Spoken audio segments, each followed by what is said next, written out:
모든 시험 무거운 짐을 주 예수 앞에 아뢰이며 근심에 쌓인 날 돌아보자 내 근심 모두 맡으시네. 내 모든 괴로움 닥치는 환난 주 예수 앞에 아뢰이며 주께서 친히 날 구해주사 넓으신 사랑 베푸시네. 무거운 짐을 나 홀로 지고 견디다 못해 쓰러질 때 불쌍히 여겨 구원해 주리 은혜의 주님 오직 예수. 3절 고백합니다. 내 짐이 점점 무거워질 주 예수 앞에 아뢰이며 주께서 친히 날 구해주사 내 대신 짐을 져주시니 무거운 짐을 나 홀로 지고 견디다 못해 쓰러질 때 불쌍히 여겨 구원해 주리 은혜의 주님. 한 번 더 고백합니다. 무거운 짐을 나 홀로 지고 무거운 짐을 나 홀로 지고 견디다 못해 쓰러질 때 불쌍히 여겨 구원해 주리 은혜의 주님. 우리 목소리 높여 4절로 고백합니다. 마음의 시험 무서운 죄를 주 예수 앞에 아뢰이며 예수는 나의 능력이 되사 세상을 이길 힘 주시네. 무거운 짐을 나 홀로 지고 견디다 못해 쓰러질 때 불쌍히 여겨 구원해 주리 은혜의 주님 오직 예수. 무거운 짐을 나 홀로 지고 견디다 못해 쓰러질 때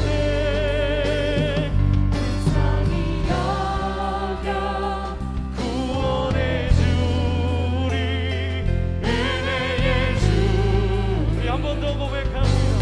무거운 짐을 나 홀로 지고 무거운 짐을 나 홀로 지고 견디다 못해 쓰러질 때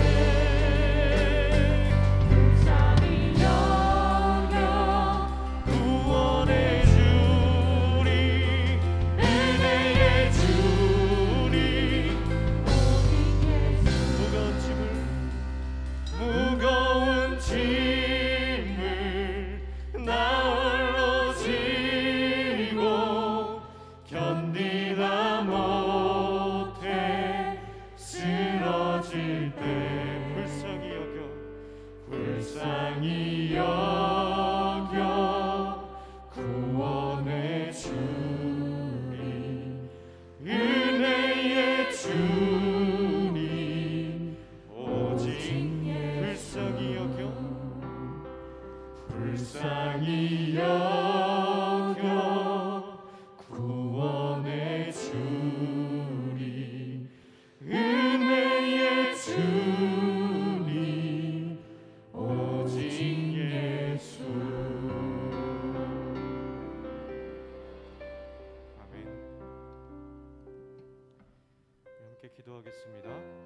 너희는 여호와께 감사하며 그의 이름을 불러 아뢰며 그가 행하신 일을 만민 중에 알릴지어다. 그에게 노래하며 그를 찬양하고 그 모든 기사를 전할지어다. 그 성호를 자랑하라. 여호와를 구하는 자마다 마음이 즐거울지로다. 아멘. 거룩하신 하나님 아버지, 광야와 같이 고달픈 세상길에서 저희와 동행하여 주시고 눈동자와 같이 보호하여 주신 은혜에 감사를 드립니다. 또한 오늘 이렇게 거룩한 주일을 맞이하여 생명수 샘물이 솟아나는 성전으로 불러주시니 감사를 드립니다. 예배하는 저희에게 크신 은혜를 베풀어 주셔서 세상의 모든 걱정 근심을 내려놓게 하시고 넓으신 주님의 품에서 평안과 안식을 누리게 하여 주옵소서. 예수님의 이름으로 간절히 기원합니다. 아멘.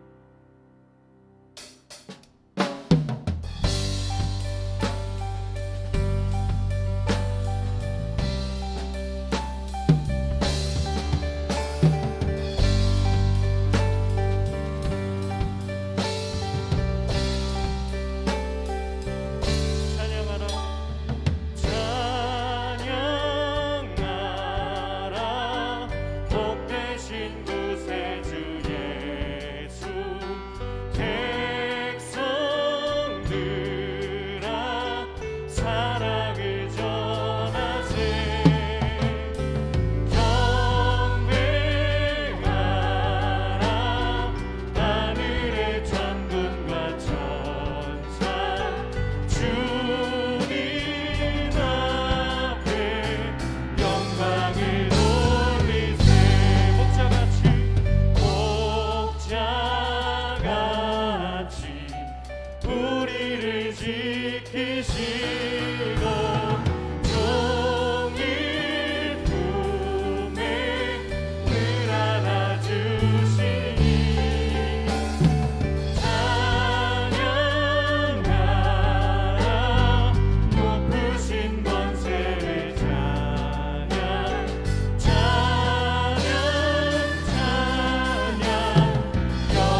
지켜주시네.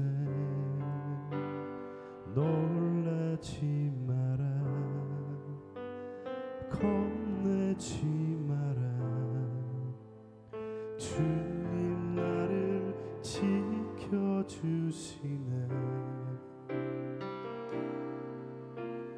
내 맘이 힘에 겨워 지칠지라도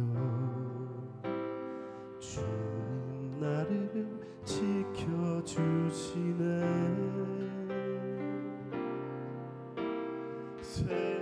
세상의 험한 풍파 몰아칠 때도 주님 나를 지켜주시네.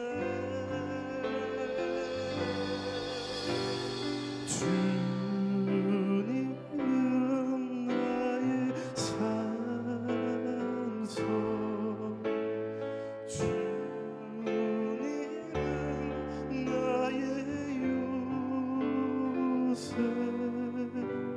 주님은 나의 소망, 나의 힘이 되신 여호와.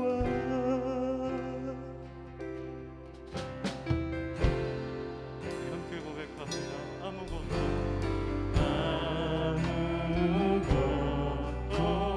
두려워 말라. 주님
앞길의 두려움, 죽음의 두려움, 우리의 삶의 문제의 두려움, 우리 가정의 문제의 두려움, 우리 자녀들에 대한 문제의 두려움을 모두 주님 앞에 맡겨드립니다. 주님, 우리 안에 계심을 이 시간 우리가 확정하며 그 주님을 위하여 구주로, 우리의 주님으로, 우리의 왕으로 다시 한번 모시며 주님의 말씀에 귀 기울이고 주님의 우리 삶의 주인으로 모실 수 있는 귀한 예배 될 수 있도록 우리 가운데 역사해달라고 주님 앞에 기도하며 나아가겠습니다. 사랑의 주님, 주님이 우리 안에, 우리 삶 가운데 함께 계심을 우리가 믿음으로 바라봅니다. 주님, 우리에게 그 믿음 더하여 주시고 성령님의 시간을 이 예배 가운데 함께하여 주셔서 그 주님을 다시 한번 우리의 주인으로, 우리의 왕으로, 우리의 우선순위로 모셔드릴 수 있도록, 그리하여 주님의 소망으로 살고 그리하여 주님의 사랑으로 살고 주님의 은혜로만 살아갈 수 있도록 주님 우리를 불러주시고 역사하여 주옵소서.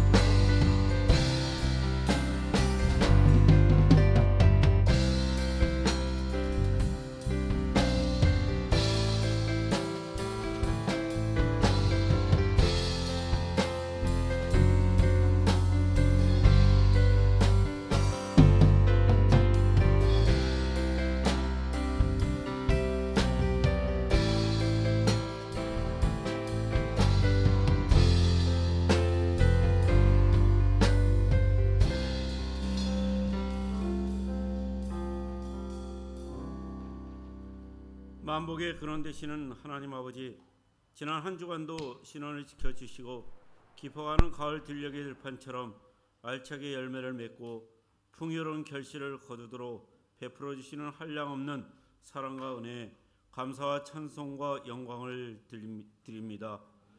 신종 코로나 바이러스의 확산 위험에 사회적 거리두기로 실시되고 있는 교회 비대면 예배에 모든 성도들이 각자의 처소에서 안전하게 신령과 진정으로 예배하게 하옵소서.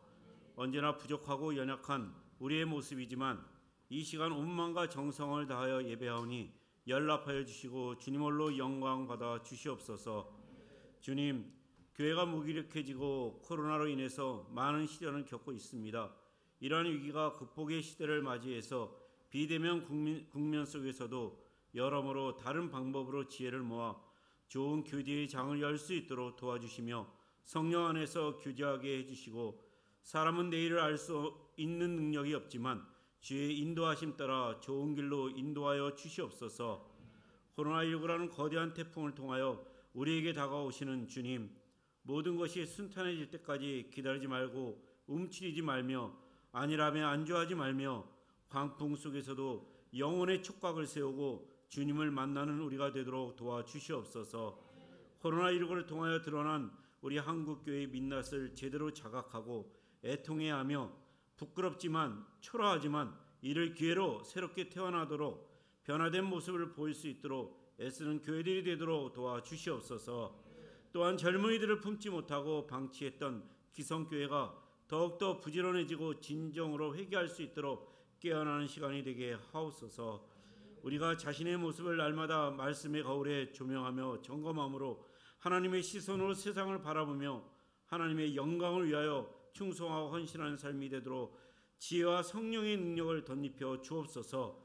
흑암의 세상에 빛과 소금으로 믿는 자의 본분을 다하는 모든 성도들이 현명하고 슬기롭게 새 시대를 열어가도록 새롭게 변화시켜 주시옵소서. 주님, 코로나19로 인해 경제적인 어려움 등으로 고난을 당한 이웃들을 기억하게 하시고 이들과 함께 아파하며 울고 웃는 이웃이 되기를 원합니다. 교회 학교의 어린 심령들이 상하지 않고 마음껏 뛰어놀 수 있는 그러한 시절이 어서속히 올 수 있도록 허락하여 주시옵소서. 재난 긴급생활비 등 정부의 비상경제정책이 하나님의 법치 가운데 수립되고 정말로 어려운 이웃들에게 잘 집행될 수 있도록 하시오며, 이 어려운 날에 좀 더 자자, 좀 더 졸자, 손을 모으고 좀 더 누워있자 하는 우리가 되지 않고 더욱 부지런함으로 도적같이 임할 날들에 더욱 철저히 준비하는 우리 모두가 되도록 도와지켜 주시옵소서.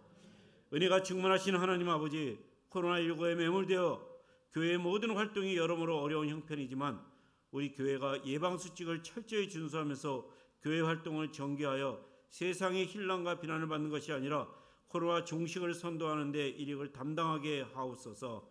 여러 가지 악조건 속에서도 땅끝까지 복음을 전하기 위해 수고하고 헌신하는 선교사님들을 기억하시고 천하보다 귀하고 소중한 한 영혼을 구원하는 사역에 부족함이 없도록 필요한 모든 것을 충족히 공급하여 주시옵소서. 우리의 인생길에 고난과 역경이 닥쳐올 때 더욱더 주님을 의지하며 하늘의 소망을 두고 믿음으로 정진하여 세월의 무게에 지친 성도들의 영과 육이 소생되고 회복되는 복된 삶이 되도록 인도하여 주시옵소서. 연로하신 어르신들과 어린 자녀들이 영혼이 잘됨 같이 범사에 잘되며 영육이 강건하게 하시고 승승장구 승리하게 하여 주시옵소서. 육신의 고통으로 입원 중이거나 요양 중에 있는 성도들을 주님 친히 찾아주셔서 아픈 곳을 어루만져 깨끗이 치유받게 하시옵소서. 그 어느 때보다도 더욱더 외롭고 힘들 때이니 하나님의 은혜로 건강한 몸을 되찾고 마음의 위로를 주옵소서. 말씀으로 역사하시는 하나님 아버지, 이제 담임 목사님을 통하여 송이꿀보다도 더 단 하나님의 말씀을 듣고자 합니다. 전하실 말씀에 성령의 기름 부음이 충만하게 하시고 말씀의 갈급함으로 들음의 은혜가 넘치도록 은혜 내려 주시옵소서. 어려운 시기에 어린 양들을 잘 먹이는 일에 충성을 다하는 귀한 종이 되게 하시며 육신의 건강함의 은혜가 넘치도록 도와주시옵소서. 교회를 위해 예배를 위해 헌신하고 봉사하는 모든 손길들에 하늘의 신령한 복과 땅의 기름진 복이 충만하게 하옵소서. 영원히 찬양받기에 합당하시며 우리를 항상 그리스도 예수 안에서 승리하게 하시는 우리 주 거룩하신 예수님의 이름으로 간절히 기도드리옵나이다. 아멘.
네, 성도 여러분, 또 한 주간 잘 쉬셨습니까?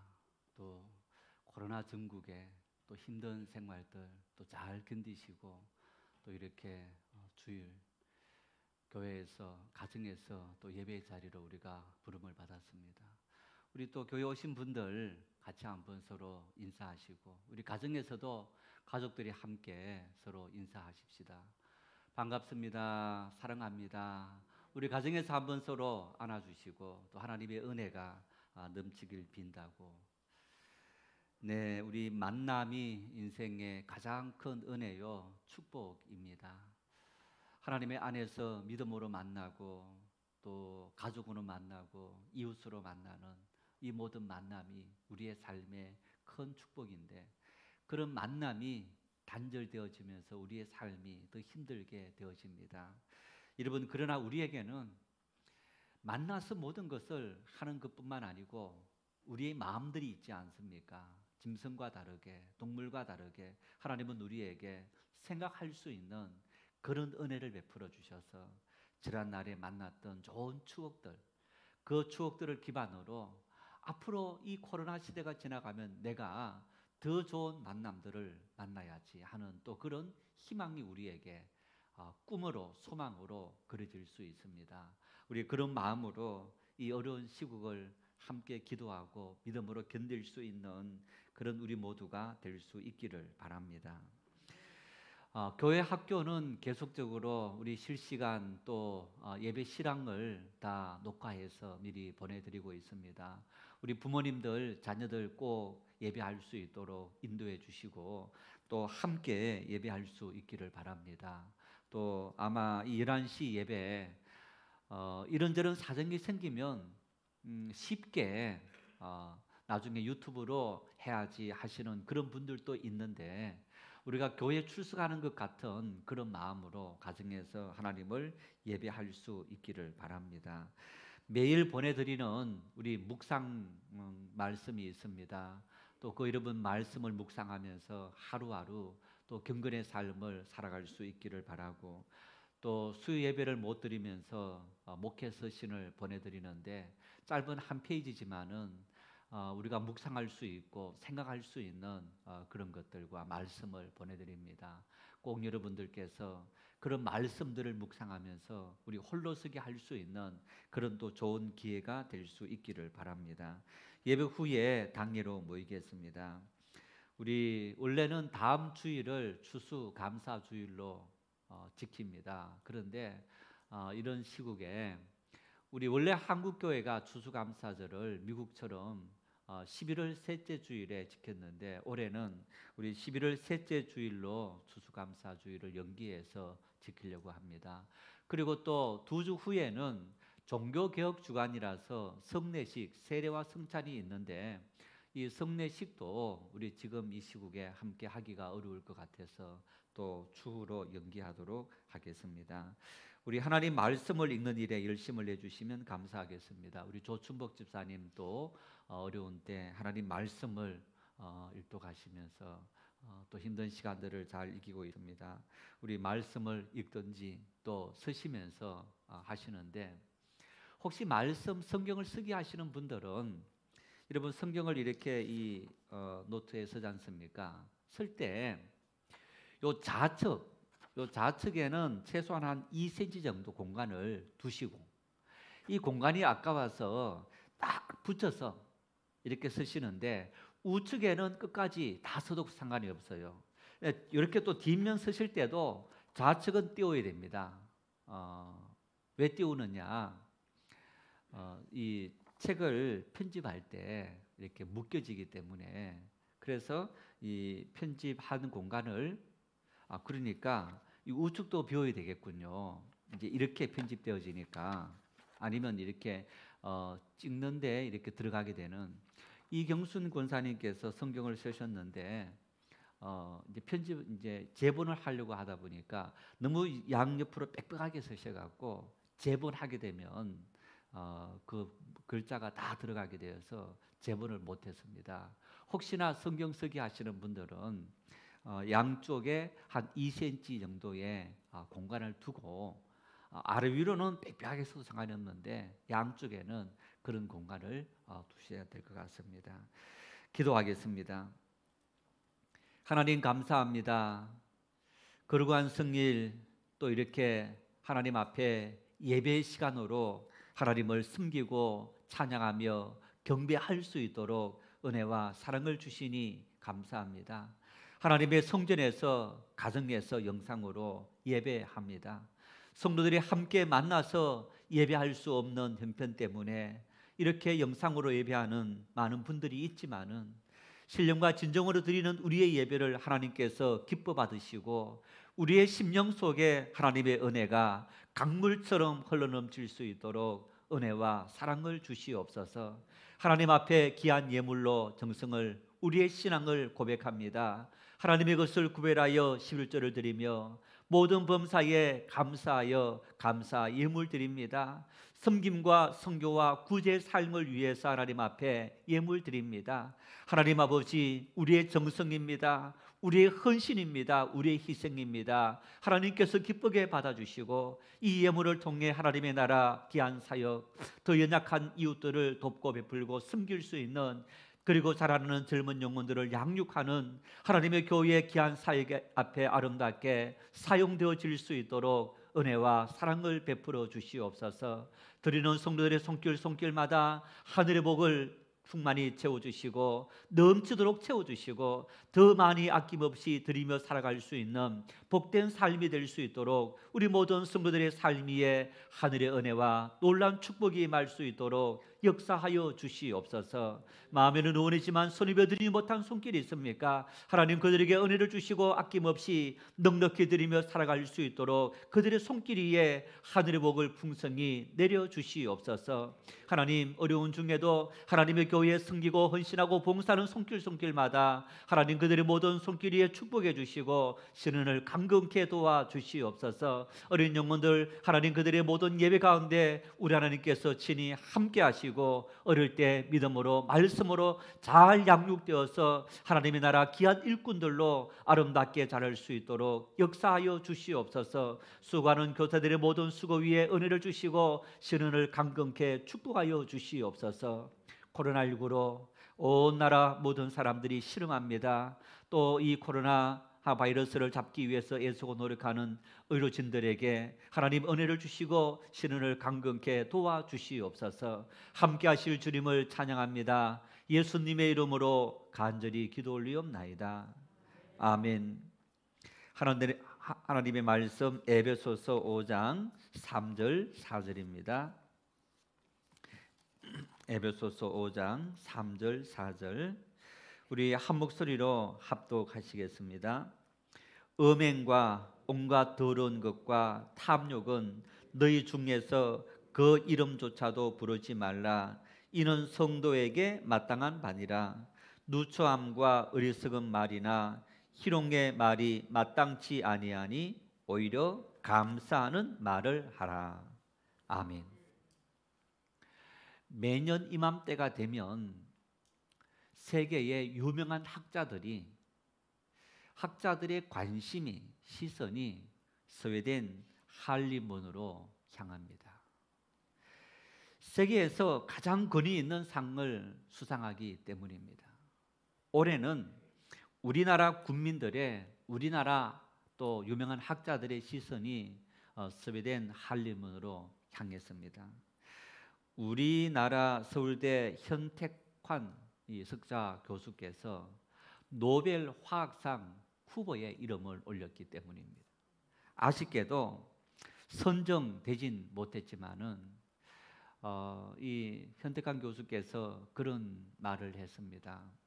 후보까지 올라갈 정도로 우리나라의 과학이 세계 수준에 발맞추게 된 사실만으로도 감사합니다. 이렇게 말했습니다. 지난 8일 2020년 노벨 문학상 수상자를 발표했는데 미국의 여성 시인 루이저 글릭 예일대 교수가 수상자로 선정되었습니다. 정은기 한국외대 교수께서 이 글릭에 대해서 이런 말을 했습니다. 루이저 글릭은 스스로 자연시인, 여성시인, 고백시인 등의 분류에 묶이는 걸 싫어해서 늘 사이, 요런 사이, 그 사이의 시인으로 남고자 했다. 그러면서 루이저 글릭은 일상의 삶을 관조하며 자연이 주는 신성한 회복력을 노래한 시들을 남겼는데 코로나 바이러스가 전 세계를 휩쓴 지금 자연과 언어가 주는 치유력을 높이 평가했다. 이 루이저 글릭의 시가 우리나라에 거의 알려지지 않았답니다. 3편만 알려졌는데, 그러니까 우리나라에는 알려지지 않을 정도로 어쩌면 세계적인 인물이 아니라고 할 수 있는 그런 인물인데, 알고 봤더니 이 미국에서는 이 미국 사람 중에서 가장 어떤 업적을 남긴 사람들에게 주는 상이 퓰리처 상인데 그 상도 수상했습니다. 굉장히 유명한 시인이기도 합니다.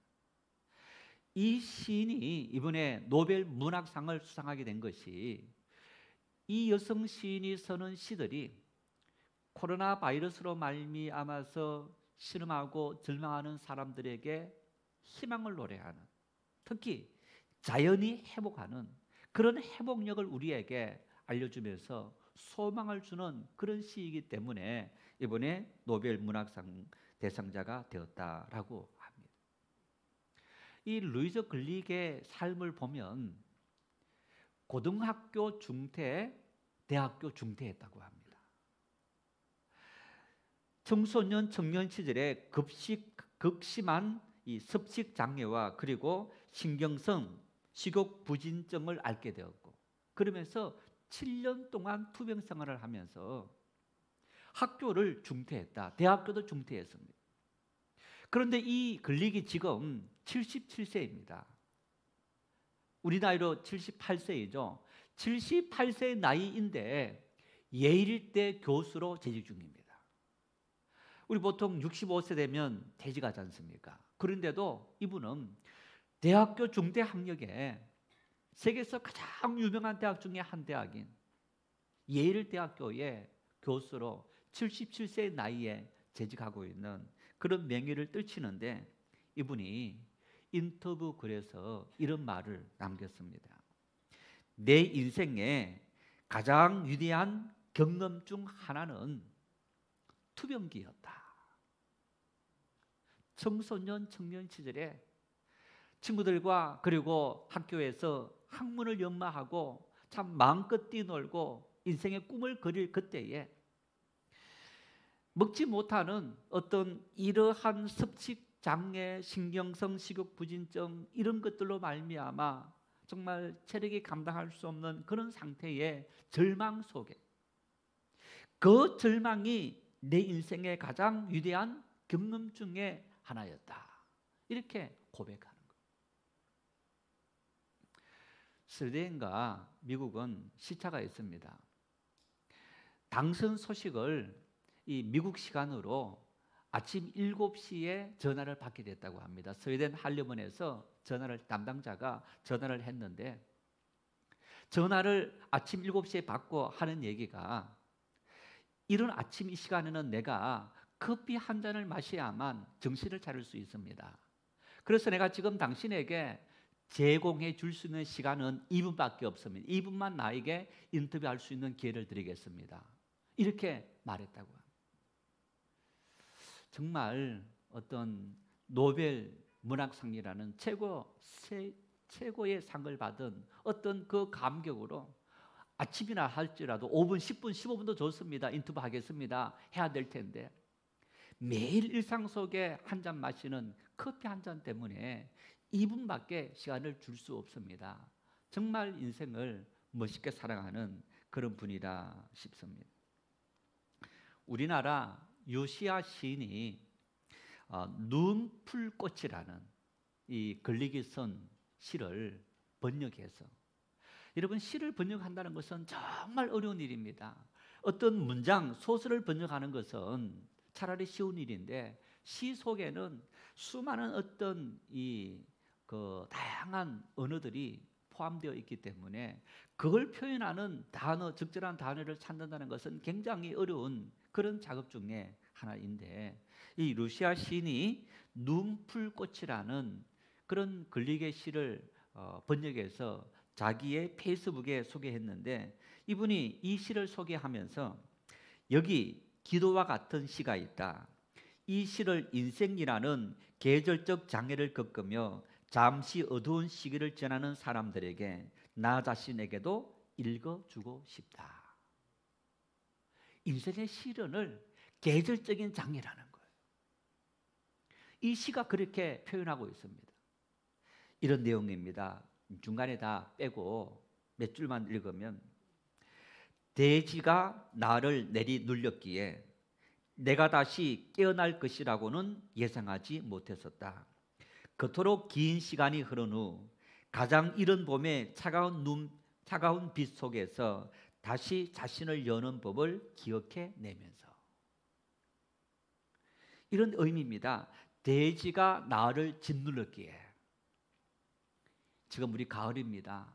아마 한 달, 두 달 되면 추운 겨울이 되어집니다. 대지의 기온이 우리를 다 압박합니다. 산에 보면 풀들이 다 말라서 죽어 있는 것 같은, 생명이 사라진 것 같은, 나무들이 다 옷을 벗어버리고 말라서 죽은 것 같은 그런 상태가 되어진다는 겁니다. 그런 상태로 빠져 있는데, 그래서 내가 다시 깨어날 것이라고는 예상하지 못했다는 겁니다. 여러분, 그런데 어떻습니까? 그토록 긴 시간이 흐른 후에 가장 이른 봄의 차가운 빛 속에서 나 자신을 여는 법을 알았다. 봄이 되니까, 그 추운 겨울 계절이 지나고 봄이 되니까 나도 모르게 다시 소생하더라는 거예요. 혹독한 겨울이 오면 모든 식물이 죽은 것 같습니다. 그러나 자연은 신비롭게 봄이 되면 그 죽어있는 그곳에서 다시 소생케 되는 것을 볼 수 있는데, 자연이 주는 신비인과 동시에 천지를 창조하신 하나님의 섭리이기도 합니다. 여러분, 그렇다면 천지를 창조하신 하나님은 이 자연만 만드신 겁니까? 자연과 함께 누구를 만드셨습니까? 우리 인생들을 만들었습니다.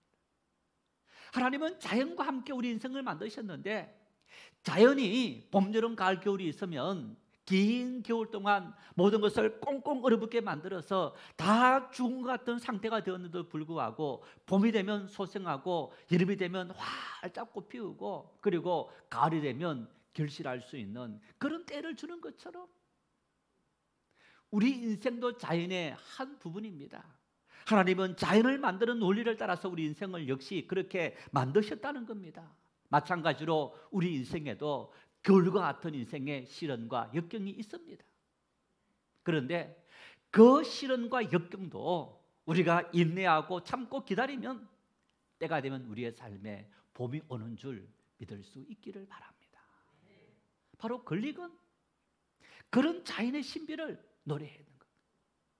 그러면서 그 자연의 신비를 보면서 자기 삶을 간주하면서, 내 삶의 7년 동안에 이렇게 너무너무 어려운 상황, 그 어떤 절망의 상황 속에서 참고 견디었더니 겨울이 지나가고 내 인생에 이렇게 봄이 되고 여름이 되고 노벨 문학상이라는 그런 가을의 결실이 풍성하게 열리는 그런 때를 맞이할 수 있었다고 노래하는 그런 모습을 볼 수 있습니다.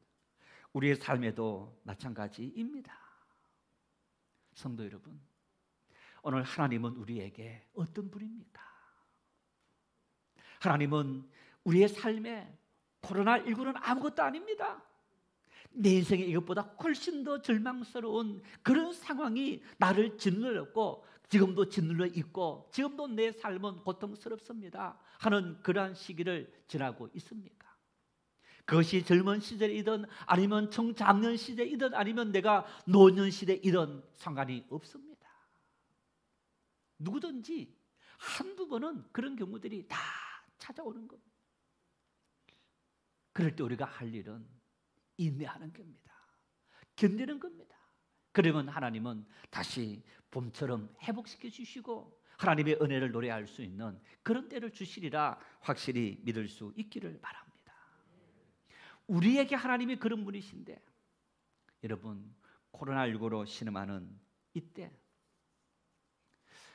우리가 세상 속에 하나님을 그렇게 소개하고 있습니까? 세상 사람들은 우리 교회를 통해서, 성도를 통해서 하나님이 어떤 분이신지 아는 겁니다. 우리의 말과 행동을 통해서 너희가 믿는 하나님은 참 신이구나 하는 평가와 판단을 내리게 됩니다. 몇 주 전에 말씀을 드렸습니다마는 코로나19로 말미암아 우리 국민들의 70% 이상이 우울 증상을 겪었다는 거예요. 그러면서 누군가가 나를 위로해 줄 수 있는 그런 신을 찾고 종교를 찾는 마음들이 더 간절해졌다는 거예요. 여러분, 그런데 그 중에서 개신교만은 찾고 싶지 않다. 개신교는 깊이 대상이 되어져 버리고 말았습니다. 다른 종교들은 찾고 싶은데 개신교만은 찾고 싶지 않다. 왜? 우리 개신교가 우리 자신들의 도구마에 빠져버렸습니다. 우리의 교리적인 오류에 빠져버렸습니다. 우리 자신들의 독설에 빠져버려서 우리 자신밖에 모르는 세상을 외면하는 그런 모습들 되어져 버리고 말았습니다. 말로는 사랑을 말하고 말로는 희생을 말하지만은 여러분, 희생과 사랑이라는 그 모든 것들이 우리의 도구마 속에 다 침몰해 버리고, 오늘 세상 속의 기독교는 자기들밖에 모르는 이기주의적인 집단이라는 그런 깊이 대상이 되어져 버리고 만 겁니다. 이런 시대에 바울 사도는 우리에게 권면합니다. 세상 속에 믿음을 보이라고. 너희의 믿음을 보이라고. 오늘 우리는 세상 속에 하나님 살아계신 믿음을 보여야 될 책임이 우리에게 주어져 있습니다. 여러분, 그 믿음을 보인다는 것은 나에게는 의무일지 모르지만 축복인 줄 믿으시기를 바랍니다. 왜? 이 어려운 시국이 믿지 않는 사람들만 어려운 게 아니고 우리도 어렵습니다. 우리도 힘듭니다. 고통스럽습니다. 그 힘들고 고통스러운 순간순간들 여러분 해롭게 하시는 그 살아계신 하나님께서 오늘 또 살아계셔서 우리의 삶을 어그해 주시는데, 문제는 뭐냐? 우리가 하나님을 온전히 신뢰하지 못하고 있다. 하나님을 믿지 못하기 때문에 흔들리고 좌절하고 절망하는 우리의 삶의 모습이 아니겠습니까? 세상 속에 우리는 이렇게 희생하고 이렇게 내려놓다 할지라도 하나님은 살아계셔서 하나님의 교회를 지키시고 그리고 이 땅을 지키시고 다시 회복시킨다. 여러분, 우리가 다 내려놓고 세상 속에 보여줘야 될 의무와 책임이 우리에게 주어져 있다는 겁니다. 그래서 오늘 이 에베소서 5장 말씀, 에베소서 4장에는 바울 사도께서 너희가 믿음의 사람이냐? 성도와 성도의 관계, 이웃과의 관계성 속에서 너희가 어떤 삶을, 어떤 행동을, 어떤 말을 해야 할 것인가 하냐 하는 것을 이야기했다면, 이 5장에서는 우리가 믿음의 사람으로서 나와 하나님과의 관계가 있다. 나와 하나님과 우리가 어떤 관계를 맺어야 할 거냐, 이 말씀을 말씀하고 있습니다. 그래서 지난주에 하나님을 본받는 자가 되라. 우리의 모델은 하나님이십니다. 우리의 신앙의 표준은 하나님이십니다. 어떤 누군가 아니라 하나님을 우리 신앙의 모델로 삼고 우리는 하나님을 본받는 삶을 살아가야 하는 겁니다. 그리고 이어서 오늘 본문 3절 4절 말씀에는 하나님을 본받는 그리스도인들이 어떤 삶을 살아가야 하느냐, 3절 말씀을 같이 읽겠습니다. 음행과 온갖 더러운 것과 탐욕은 너희 중에서 그 이름조차도 부르지 말라. 이는 성도에게 마땅한 바니라. 한마디로 말하면 성적인 타락과 부패에 대해서 바울 사도는 권면하고 있습니다. 여러분, 어쩌면 성적인 타락과 부패가 나와 이웃과의 관계일 수 있는데 나와 하나님과의 관계성 속에서 바울 사도는 이 문제를 언급하고 있습니다. 어쩌면 이 말씀은 그 정도로 우리가 이 성적 부패와 타락에서 자신을 지킨다는 것이 정말 어려운 일이고, 또 그리고 성경의 많은 말씀을 보면 이 성적인 부도덕은 바로 자기 상대방에게 행하는 것이 아니고 동시에 자기 자신의 몸에 행하는 것이고, 자기 몸에 행한다는 것은 우리의 몸의 주인 대신 하나님 앞에 죄를 짓는 것이다 라고 말씀하고 있기 때문에 이런 성적 부도덕의 문제는 바로 나와 하나님과의 관계성 속에서 너무너무 중차대한 문제이다, 이렇게 말씀하고 있습니다. 성적 타락의 문제는 범죄한 인류와 함께하는 가장 오래된 문제입니다. 고대 세계는 성적인 부도덕을 전혀 제약시하지 않았다, 그렇게 말합니다. 우리나라도 여러분 어쩌면 20세기 중반까지만 해도 돈 많은 사람들, 권력 있는 사람들이 자기 처 외에 첩을 공개적으로 둔 사람도 있었고 또 모르게 둔 사람도 있었고 나중에 알려진 경우들도 있는 것을 볼 수 있습니다. 오랜 세월 동안, 아니 인류가 존재하는 동안에 능력 있는 남자들, 힘 있는 남자들이 첩을 두었다는 것은 우리 모두 다 알고 있는 사실들입니다. 하나님께서 남자와 여자 아담과 하와에게 부부로 맺어줬는데 인간들이 그 모든 것들을 어그려서 자기 본능과 능력을 따라서 마음대로 첩을 두는 그런 상황을 만들어내었던 겁니다. 2000년 전 바울 사도께서 이 서신을 쓸 때 바울 사도께서 에베소서를 쓰면서 에베소에 이 편지를 썼습니다마는 에베소도 항구 도시고 고린도도 항구 도시고 이런 항구 도시에는 신전들이 만들어져 있었는데 이 신전들은 여사제들이 있었습니다. 여사제들은 어떤 일을 하느냐? 거룩한 매춘부다라고 말하는 그런 일을 한 사람들이 여사제들이었던 겁니다. 그래서 그 여사제들이 매출을 통해서 벌어들인 돈이 새로운 신전을 짓는 일에 사용되어지는 그런 것을 공공연하게 받아들였던 시대가 바로 바울 사도가 이 편지를 썼을 때의 상황이었던 겁니다. 로마 시대의 유명한 집정관이었고 또 웅변가이자 수사학의 어떤 혁신자였다라는 기케로, 이 기케로가 카일리오를 위하여라는 이 강연을 했는데 이 강연에서 이런 말을 했다고 합니다. 누구든지 젊은 이들에게 절대로 매춘부를 사랑하지 못하게 금하여야 한다고 생각하는 사람이 있다면 그 사람은 극단적으로 지나치게 엄격한 사람이다. 나는 그 사람이 주장하는 원칙을 부정하는 것은 아니다. 그러나 그 사람은 우리 자신의 시대가 허용하는 바에 대하여 뿐 아니라 우리 조상 때부터 내려온 관습과 유풍에 대해서도 모순되고 있는 점이다. 무슨 얘기입니까? 그 시대의 혁신가라는 기케로조차도 어떤 매춘하는 성적 부도덕에 대해서 오랜 세월 동안 관습과 유풍으로 내려오기 때문에 그걸 자연스럽게 받아들이라는 것. 지금 만일 우리 어떤 정치인이 아니면 어떤 학자가 이런 말을 했다면 정말 어떤 우리 사회적으로 매장된다 할 정도의 그런 상황이 되어지는데 2000년 전 이 당시에는 그런 말을 공공연하게 할 정도의 그런 시대였던 것을 우리가 볼 수 있는 겁니다. 바울 사도는 이러한 시대적인 환경, 배경 속에서 정말 어마어마한 말씀을 성도들에게 하고 있는 거예요. 너희가 만일 그리스도인이 되었다면,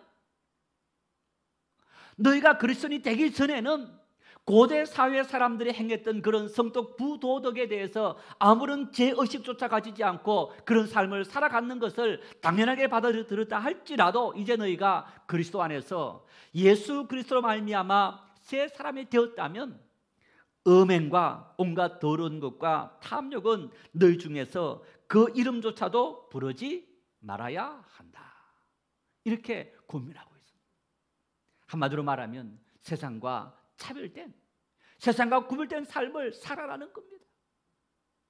그리스도인다운 삶을 보여주라는 겁니다. 오늘 이 말씀 속에 음행은 결혼 관계 이외의 모든 불법적인 성관계를 의미하고 온갖 더러운 것은 행동상의 문제뿐 아니라 말이나 생각, 마음속의 의도, 욕구, 열정 이 모든 것들을 의미하는 그런 말이기도 합니다. 탐욕은 뿐만 아니라 자신의 어떤 정욕적인 욕심으로 다른 사람에게 피해를 주는 그런 행동을 바로 탐욕이다 이렇게 말하는 의미인 겁니다. 그래서 이 음행, 온갖 더러운 것, 탐욕 이 단어의 뜻을 통해서 알 수 있는 것, 여러분, 단순히 행동으로 옮긴 것뿐만 아니고 마음속에 어떤 부도덕한 생각들, 그 모든 것까지도 하지 말아야 되고 입에 올리는 것조차도 하지 말아야 한다.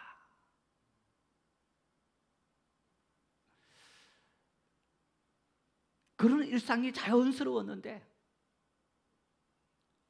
친구들 만나면 그런 일상을 자연스럽게 행했는데 하나님을 믿는 순간에 그 모든 인간의 본능적인 쾌락을 단절시킨다.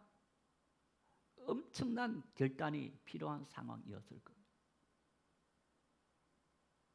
오늘 이 시대보다 훨씬 더 어려운 거예요. 어쩌면 친구 열을 만나면 열 모두가 그런 문제에 있어서 아무런 죄의식조차 없으면서 그런 일들을 공공연하게 행했던 그런 시대였기 때문인 거예요. 그런 시대에 바울 사도는 이렇게 기독교 그리스도인으로서 고차원적인 성도는 이런 삶을 살아가야 된다 하면서 철저하게 이 문제를 언급하는 것을 우리가 볼 수 있습니다. 어쩌면 그 당시 이방 사람들은 감히 상상조차 하지 못했던 그런 모습인 겁니다. 우리 한국 기독교 역사에도 이런 경우들이 있었습니다. 140년 전 1880년대 복음이 들어왔습니다.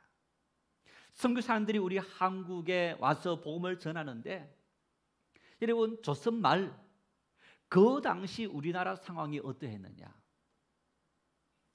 남자들이 모여서 술 마시면서 담배 피우면서 노름을 하는 거예요. 노름하면서 폐가망신 당하는 수많은 경우들이 있더라는 얘기예요. 이 모습을 바라보면서 선교사님들이 우리 한국에서 그리스도인으로 살아가기 위해서 해야 될 일들이 금주금연이다. 그리고 노름하지 말아라. 지금도 금주금연이 우리 기독교인들의 윤리에서 가장 중요한 두 가지 측면이기도 한데, 140년 전, 100년 전 우리의 상황 속에서 여러분 금주금연한다는 것은 엄청난 결단이었을 겁니다. 지금까지 관계를 맺어왔던 모든 친구들과 관계를 단절시키는 그러한 결단이 필요한 모습이기 때문에 성적 부도덕의 문제만큼이나 우리에게 결단을 요구하는 그런 문제였던 겁니다. 여러분, 그런데 보십시오. 제사 문제와 함께 이런 문제성 있는데 어떻게 그 모든 것을 다 내려놓고 하나님 믿느냐? 오늘 우리나라 한국 기독교가 어떠합니까? 25%가 된다라고 이야기하고 있습니다만은 25% 안 되겠지만은 가톨릭과 합치면 훨씬 넘습니다. 엄청난 붕을 경험했는데 초대교회 성도들이 하나님을 믿으면서 믿음의 결단 속에 그 결단을 통해서 변화된 삶을 세상 속에 보여줬기 때문에 자녀를 키우는 부모들이 우리 아들도 우리 딸도 저렇게 키워야지, 그런 도전을 줬고, 변화되는 삶의 모습을 보면서 내 남편도 변화되었으면 좋겠다라는 그러한 부인들의 간절한 열망들이 함께 모여지면서 오늘 이 땅에 한국 기독교는 뿌리를 내리게 되었고 가장 강력한 힘이 되었고 어떤 우리의 사회를 변화시키는 원동력이 되었던 것을 볼 수 있습니다. 그런 한국 기독교가, 우리 개신교가 오늘 세상 속에 외면을 당하는 이유가 어디 있습니까? 세상 탓이 있는 게 아니고 우리 탓인 거예요. 우리에게 이런 결단이 사라져버렸기 때문에, 이런 믿음의 모습이 우리 속에서 사라져버렸기 때문에 맞설 이런 소금처럼 세상에서 밟히고 있더라는 얘기입니다. 이어서 바울 사도는 4절 말씀에 이렇게 말씀합니다. 함께 읽겠습니다. 누추함과 어리석은 말이나 희롱의 말이 마땅치 아니하니 오히려 감사하는 말을 하라. 성적 부도덕에 대해서 언급하면서 말에 대해서도 언급하고 있는 겁니다. 누추한 말, 저급하고 속된 말을 의미합니다. 어리석은 말, 아무 유익이나 가치가 없는 말을 의미합니다. 희롱의 말, 상스러운 말, 독설을 의미하고 상대방을 아프게 하는 말이기도 합니다.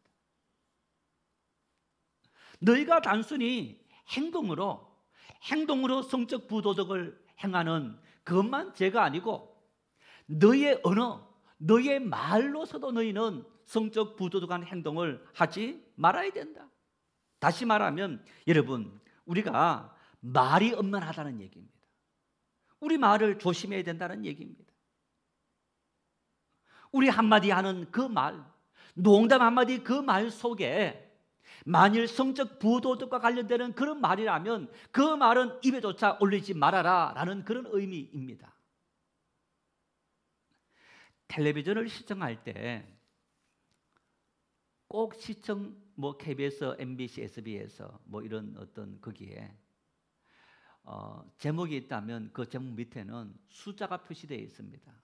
12, 15, 19 12살까지 시청할 수 있고 15살까지 시청할 수 있고 넘어야 시청할 수 있고 19는 성인만 시청할 수 있습니다. 일반적으로 영화라는 좀 이렇게 성적인 것을 다루는 영화 같은 경우에는 대다수가 19 딱 적혀 있으면서 성인 이상만 시청합니다. 이런 영화들 볼 수 있습니다. 드라마는 대다수가 15가 딱 적혀 있는데 간혹 보면 많은 사람들이 나와서 그냥 계속 뭔가를 이야기합니다. 이야기하는데 19가 찍혀 있는 그런 것들이 요즘 굉장히 많아졌습니다. 왜 그런 겁니까? 음란한 말, 부도덕한 그런 말들이 그 단어와 함께 그들이 하는 말 내용 속에 많이 있더라는 얘기입니다. 갈수록 그런 채널들이 많아지고 있어요. 그런 프로들이 많아집니다. 사람들이 그걸 보면서 막 낄낄거리면서 웃고 쾌락을 느끼는 거예요. 텔레비전을 그 프로를 만드는 사람들은 시청률 때문에 19 붙여놓고 사람들이 영적으로 심령으로 어떻게든 상관하지 않고 시청률만 얻으면 상관이 없다라는 그런 마음을 가지고 그런 프로를 끊임없이 만들어내고 있는 겁니다. 우리가 살아가는 오늘 우리 땅의 삶의 모습들인 겁니다. 바울 사도는 오늘 우리를 향해서 이야기합니다. 우리가 말로도 농담으로도 그러한 일들을 즐겨하게 되면 말은 우리 생각의 산물입니다. 마음의 산물입니다. 내가 그 말을 즐겨하게 되면 내 마음속에 그런 것이 뿌리내리게 되는 거예요. 그래서 바울 사도는 행동뿐 아니라 그런 친구를 만나는 것뿐 아니라 그런 농담과 그런 말까지도 너희에게 철저하게 제거하라는 거예요. 하지 말라는 겁니다. 너희 영혼을 위해서, 너희 마음을 위해서, 너희 삶을 위해서 그런 것들이 너 주변에 전혀 뿌리 내리지 못하도록 만드는 그런 순결한 삶을 살아가는 것이 그리스도인의 삶의 모습이다. 말이 얼마나 엄청난지 말에 대해서 야고보 3장 5절 6절 이렇게 말씀합니다. 함께 읽겠습니다. 이와 같이 혀도 작은 지체로 돼 큰 것을 자랑하도다.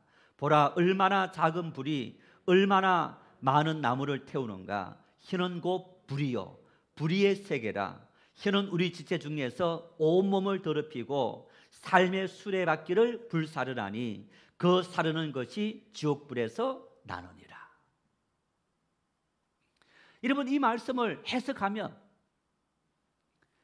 그저께 여러분 울산에서 33층 주상복합 아파트가 불타는 것을 아마 뉴스 보신 분들 다 보았을 겁니다. 확실히 밝혀지지 않았지만은 3층 어디에서 불이 난 거예요. 3층에서 불이 났는데 그저께 바람이 많이 불었습니다. 그 바람을 타고 불이 확 올라가면서 아파트가 전체가 불탔습니다.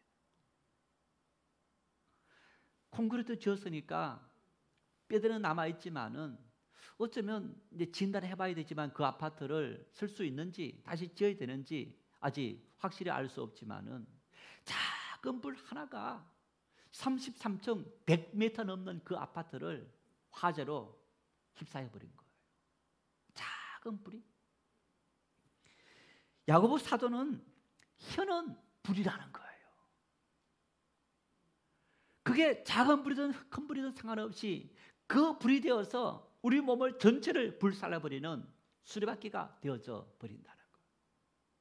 내 말 한마디 때문에 정말 내 인생 송두리째 잘못된 방향으로 갈 수 있다는 것.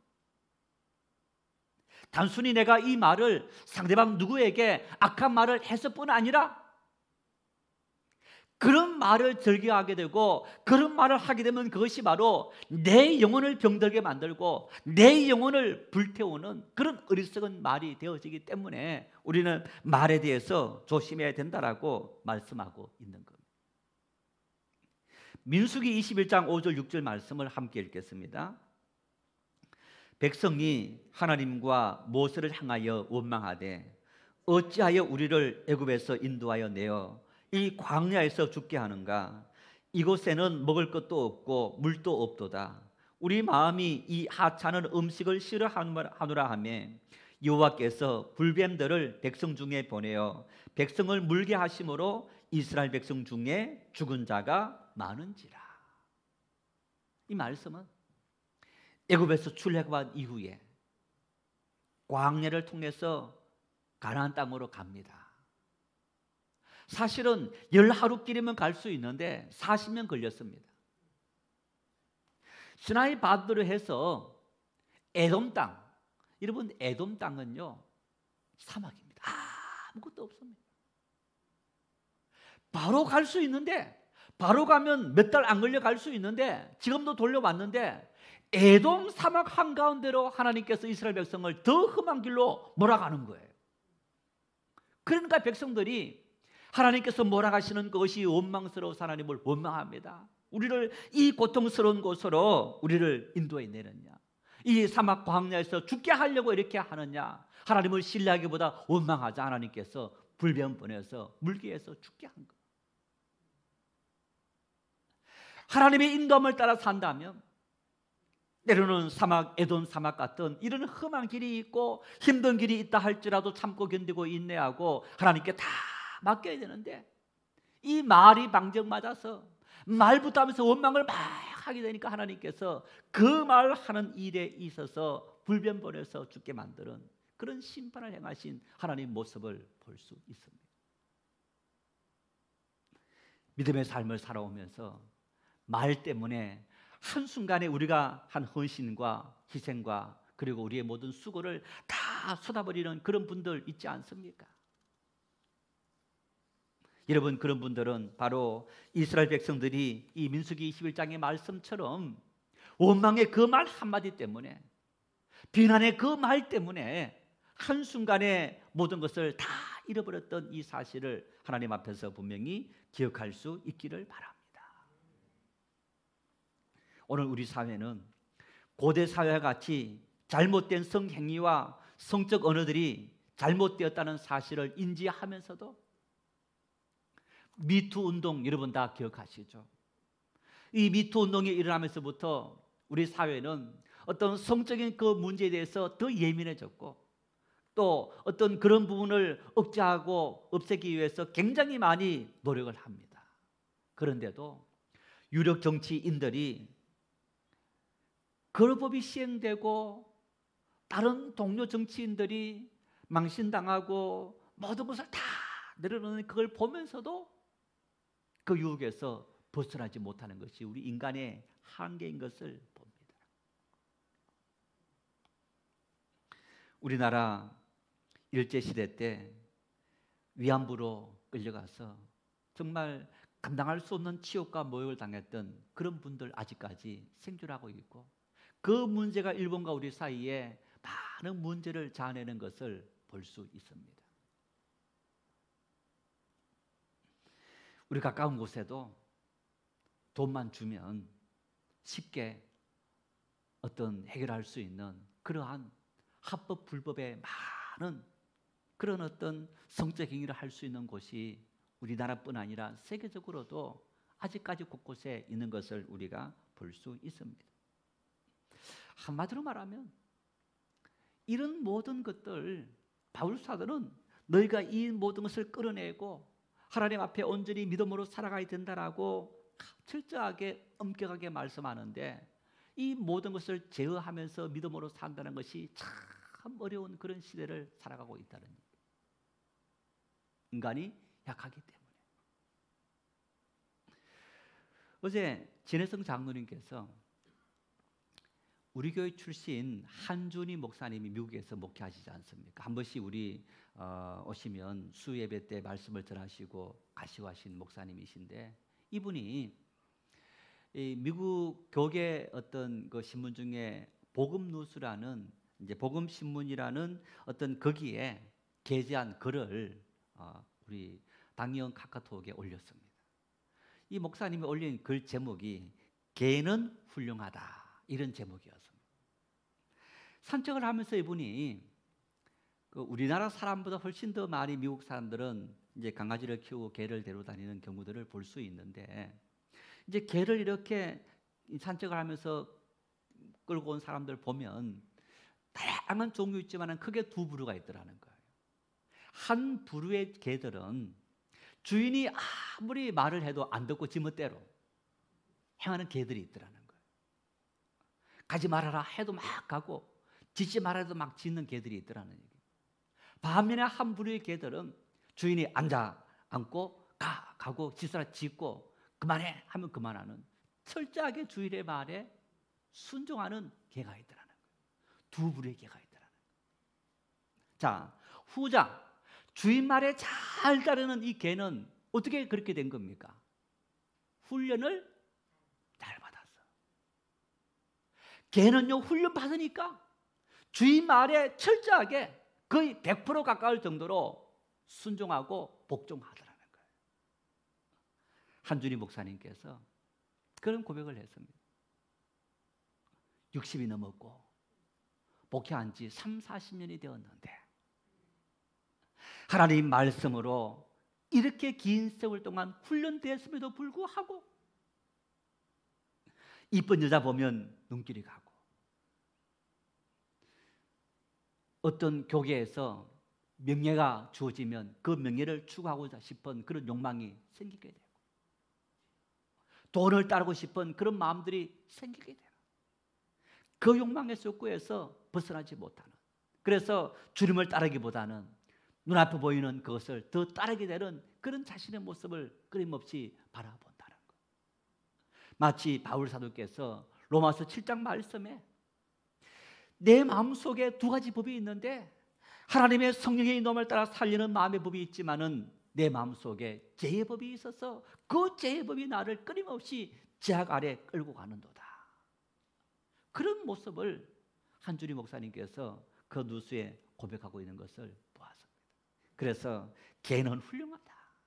한마디로 말하면 우리는 개보다도 못한 인생들이다. 그런 이야기를 하시는 말씀을 들으면서 제가 100% 공감합니다. 그랬습니다. 개도 훈련받으면 주인의 말에 철저히 순종하는데 우리는 훈련받으면서도 하나님 말씀 앞에 순종하지 못하는 이러한 삶을 살아가는 우리들의 삶의 모습들. 어떻게 하면 하나님 말씀 앞에 순종하고 살아갈 수 있는 온전한 믿음의 사람이 될 수 있을까? 바울 사도는 한마디로 이렇게 말합니다. 감사하는 말을 해라. 감사하는 말을 해라. 원망의 말이 아니라 비난의 말이 아니라 조롱의 말이 아니라 감사하는 말을 해라. 왜? 데살로니가 교회에 보낸 서신에서 바울 사도는 감사에 대해서 이렇게 말씀합니다. 5장 18절 말씀 우리 함께 읽겠습니다. 범사에 감사하라. 이것이 그리스도 예수 안에서 너희를 향하신 하나님의 뜻이니라. 감사가 하나님의 뜻이라는 얘기입니다. 여러분, 모든 범사에 감사하는 것이 하나님의 뜻이라는 얘기입니다. 코로나19로 말미암아 다 어려운 상황에 직면했습니다. 개인의 삶도 또 개인의 기업들도 하나님의 교회 공동 역시 마찬가지로 어려운 상황에 직면했습니다. 한숨을 푹푹 쉬면서 하나님께서 왜 우리를 이렇게 고통스럽게 만들어 주셨느냐고 원망하기보다 하나님 감사합니다. 이렇게 그렇게 빨빨거리면서 많은 사람 만나고 다녔는데 코로나 전국 주셔서 혼자 생각하고 하나님과 동행할 수 있는 기회 주시니 감사합니다. 감사는 성도의 삶의 모습입니다. 하나님 그동안 잘 나갔는데, 기업도 잘 되고 사업도 잘 됐고 잘 나갔는데 내 손에서 내가 잡고 있는 것을 의지하지 않게 하시고 하나님을 의지할 수 있도록 인도해 주시니 감사합니다. 하박국의 고백처럼 하나님, 우리의 양이 없고 외양간에 소가 없을지라도 하나님 말미암아 기뻐하며 감사하며 살아갈 수 있도록 나를 여단시키시고 훈련시키시니 감사합니다. 이게 그리스도인의 삶의 모습이라는.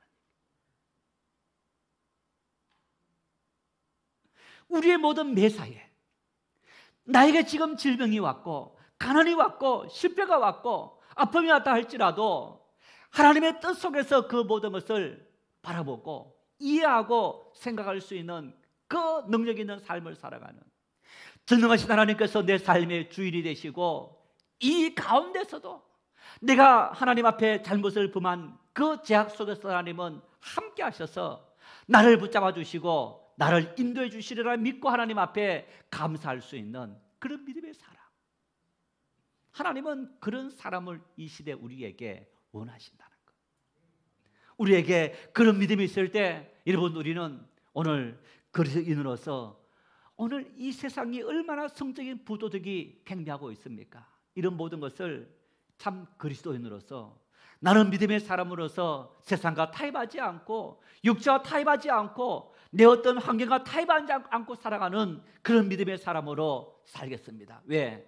하나님은 살아계시고 자연처럼 하나님은 때가 되면 회복시키실 그 하나님이시기 때문에 그 믿음으로 이 모든 것을 이기고 견디겠습니다.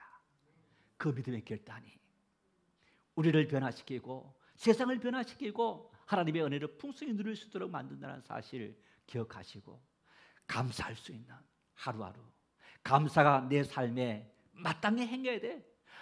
어떤 절망 속에도 나는 감사하며 살겠습니다 결단하고 다짐하는 그런 믿음의 사람들이 다 될 수 있기를 축원합니다. 하나님 아버지, 감사합니다. 우리를 불러주시고 하나님을 예배할 수 있도록 인도하시니 감사합니다. 하나님의 성전에서 예배할 수 없지만은 이렇게 영상을 통해서 가정에서도 하나님을 예배할 수 있도록 인도해 주신 은혜를 감사합니다. 하나님을 감사할 때 하나님이 코로나19로 말미암아 우리의 삶이 너무너무 곤고하고 우리의 마음이 우울증이 생기고 우리의 손이 비어서 하나님, 우리가 곤고한 상황이지만은 하나님은 살아계시고 추운 겨울이 왔다면 때가 되면 파릇파릇 올라오는 봄이 오리라 믿고 하나님 앞에 모든 것을 다 맡깁니다. 하나님 아버지, 그 믿음으로 하나님 바라보고 견디게 하시고 이기게 하시고 하나님 앞에 맡길 수 있는 그런 신실한 믿음의 사람으로 온전히 설 수 있도록 우리 모든 성도들에게 은혜와 사랑과 복을 주시옵소서. 우리 마음에 파수꾼을 세우시고 우리 입술에 파수꾼을 세우시고 우리 행동에 파수꾼을 세우셔서 오늘 이 땅에 부도덕한 모든 것들 따르지 않고 하나님의 진리의 말씀을 따라 살아갈 수 있는 능력 있는 믿음 있는 그리스도인으로 살아갈 수 있도록 우리 모든 성도들과 함께 하시고 우리에게 은혜와 사랑과 복을 허락해 주시옵소서. 하나님, 깊은 어둠의 터널 속에 있는 성도들이 있습니까? 하나님, 그들을 만져주십시오. 그들을 위로해 주십시오. 그들을 손잡아 주십시오. 그들에게 믿음을 더하여 주시옵소서. 능히 이기며 승리할 수 있도록 성령이여 함께하여 주시옵소서. 함께할 주님을 찬양합니다. 예수님의 이름으로 간절히 기도 올리옵나이다. 아멘.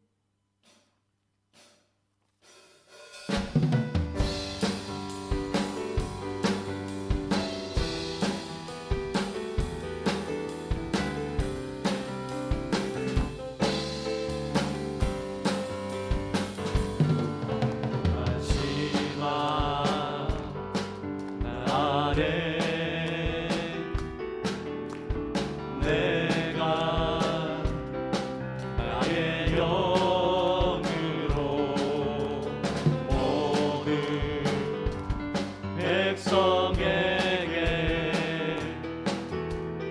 구원 주리라.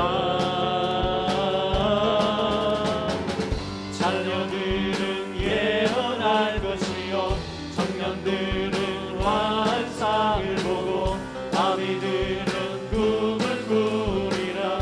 주의 영이 임하며 자녀들은 예언할 것이요 청년들은 환상을 보고 아비들은 꿈을 꾸리라. 주의 영이 임하며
성도 여러분, 환경이 문제가 아닙니다. 내 능력이 문제가 아닙니다. 하나님의 은혜가 문제입니다. 은혜가 임하면 어떤 어려움도, 어떤 절망도, 어떤 신음도 그 하나님의 은혜가 우리를 능히 만져주십니다. 치료해 주십니다. 회복시켜 주십니다. 은혜를 사모하고 우리와 함께하는 성령 손잡고 이 험한 세상 능히 승리하는 하루하루 이 한 주간 될 수 있기를 바랍니다. 지금은 우리를 죄에서 구원하신 우리 주님 예수 그리스도의 은혜와 독생자 예수님 주신 하나님 아버지의 무한하신 사랑하심과 우리와 함께 하셔서 우리의 힘과 도움과 능력과 복이 되시는 성령님의 감동 감화 역사위로 충만하심, 그리스도인다운 삶을 살겠습니다. 감사하는 삶을 살겠습니다. 하나님의 때를 기다리는 삶을 살겠습니다. 결단하고 다짐하는 우리 증인의 모든 성도들 심령 위에 영원토록 함께 하시기를 간절히 축원하옵나이다. 아멘.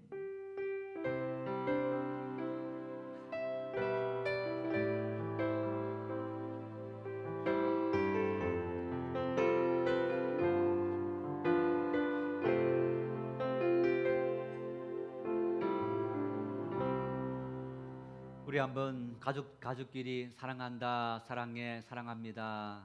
한 주간 승리하자. 우리 또 한번 서로 사랑합니다. 승리하십시다. 서로 인사하시겠습니다.